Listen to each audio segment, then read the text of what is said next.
puisque quelque part, c'est peut-être le rapport qu'on a, nous, à la littérature dans le monde occidental, et pas en Iran, où peut-être il n'y a pas de censure, mais peut-être que nous, inconsciemment, nous nous censurons pour certaines raisons, et vous allez le comprendre dans cet extrait qui dit un peu l'intention du livre. Ce livre, elle le dédie à plein de gens, à Salman Rushdie, qui a écrit Le Couteau au printemps, et à plein de gens, mais à tous les écrivains peut-être aussi, mais à son père, parce qu'on comprend qu'à chaque fois qu'elle débute un projet, même si son père est mort, elle lui écrit. Et elle lui dit des choses et ça lui permet, elle, de se mettre en route, en quelque sorte. Donc, je vous lis ça, c'est pas très long, mais écoutez bien, parce que quelque part, peut-être que ça s'adresse à nous et que après, j'arrêterai sur ce rapport de la lecture à la réalité et le rôle qu'on joue dans tout ça. Mais je crois que c'est important de. Je sais pas si elle va venir en Europe, enfin, mais je pense que c'est une voix qui peut compter dans tout ce qui nous arrive. Je lui ai écrit que toute ma vie, j'avais eu l'impression d'être sa défenseuse, sa confidente, son amie et sa co-conspiratrice numéro un, malgré nos périodes de fâcherie, de sentiments de trahison et d'amertume.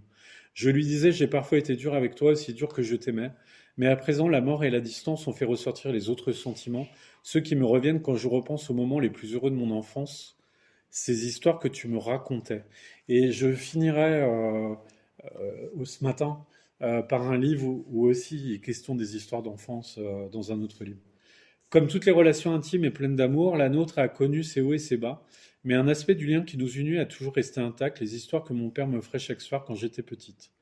Dès qu'il s'asseyait pour me raconter mes histoires préférées, la joie inattendue que je ressentais était comme une décharge électrique.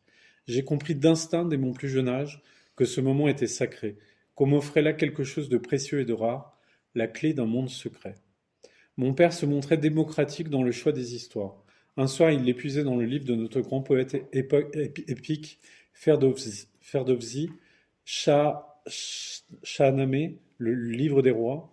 Le soir suivant, nous partions en France avec le Petit Prince, le lendemain en Angleterre avec Alice, puis au Danemark avec la petite chose allumette, en Turquie avec Nasreddin Hoxha, en Amérique avec Charlotte et sa toile, ou en Italie avec Pinocchio. Mon père faisait entrer le monde entier dans ma petite chambre. Plus tard, adolescente, puis devenue étudiante, enseignante, écrivaine, militante et mère, je n'ai jamais cessé de revenir dans cette chambre pour puiser dans la force des contes. J'ai quitté l'Iran à 13 ans pour aller étudier en Angleterre et depuis, les livres et les histoires ont toujours été mes talismans, mon chez-moi portatif, le seul sur lequel je pouvais compter, dont j'étais sûr qu'il ne me trahirait jamais, le seul qu'on ne me forcerait jamais à quitter. La lecture et l'écriture m'ont protégé dans les pires moments de ma vie, dans les moments de solitude, d'effroi, de doute et d'angoisse. Elles m'ont en outre offert des yeux tout neufs avec lesquels regarder mon pays natal et celui d'adoption. En Iran, comme dans tous les dans tous les États totalitaires, le régime porte une attention bien trop marquée aux poètes et aux écrivains, les harcelant, les incarcérant, les exécutant même. Le problème aux États-Unis, c'est au contraire le manque d'attention dont ils font l'objet. Ils sont réduits au silence non par la torture et l'emprisonnement, mais par l'indifférence et la négligence. Je repense à ce qu'affirmait Baldwin. Ni l'amour ni la haine ne nous rendent aveugles, c'est l'indifférence qui obscurcit la vue.